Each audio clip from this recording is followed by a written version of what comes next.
Hello பசங்களா, welcome to கடிகேட் academy. நம்ம இந்த வீடியோவில் டீப்ரோல் வேலத்தை பேஸ் பண்ண போகிறோம். டீப்ரோல் வேலத்தோட ஃபார்முலாவை நீங்கள் நல்லா ரிமூவ் பண்ணிக்கோ. h/p இல்லைனா h/mv இல்லைனா h/√2m கைனடிக் எனர்ஜி இல்லைனா h/√2m q into potential. ஒரு क्वेश्चन பார்க்கலாம்.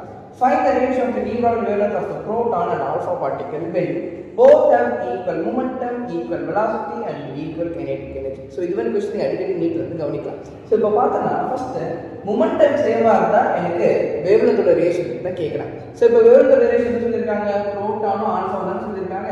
சோ எப்படி வெச்சுக்கலாம்? lambda of the proton by lambda of the alpha is equal to நல்லா கண்டுபிடிச்சு என்ன சேம்னு அவங்க மென்ஷன் பண்றாங்களோ அந்த ஃபார்முலா வந்து நீங்க சூஸ் பண்ணணும். இப்போ இங்க மொமெண்டம் சேம் வந்தத சொல்றாங்க. இப்போ மொமெண்டம் ரெண்டு பேருக்கும் சேம் இல்லையா?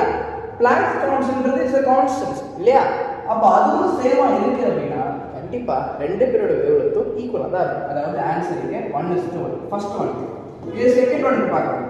Equal velocity. இப்போ ஈக்குவல் வெலாசிட்டி எங்க வராங்க? இங்க தான வராங்க. இப்போ ஈக்குவல் வெலாசிட்டி அப்படினா இப்போ ரெண்டு பேருக்கும் ஈக்குவல் வெலாசிட்டி இருக்கு. ரெண்டு பேருக்கும் h ஒன்னு தான். அப்ப lambda will be inversely proportional to their masses. அப்போ lambda of the proton by lambda of the alpha is equal to inversely proportional to the masses தானே. So mass of the alpha by mass of the proton.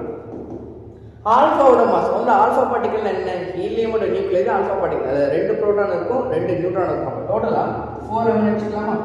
Mass of the proton அப்படினா ஒண்ணே ஒண்ணு தான். இல்லையா? அப்ப answer பாத்தீங்கன்னா 4:1. இப்போ இதே क्वेश्चनல உங்களுக்கு थर्ड ஒன் பாருங்க.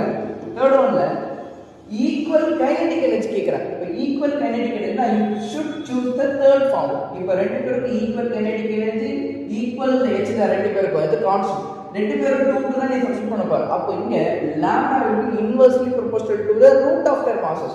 அப்ப இங்க lambda of the proton by lambda of the alpha is equal to root of mass of the alpha by mass of the proton. இப்ப ஆக்சுவலி சப்ஸ்டிட் பண்ண root of 4m by m. So answer will be 2:1. இதே மாதிரி equal potential இருந்தா என்ன answer வரும் எனக்கு comment செக்ஷன்ல comment பண்ணுங்க.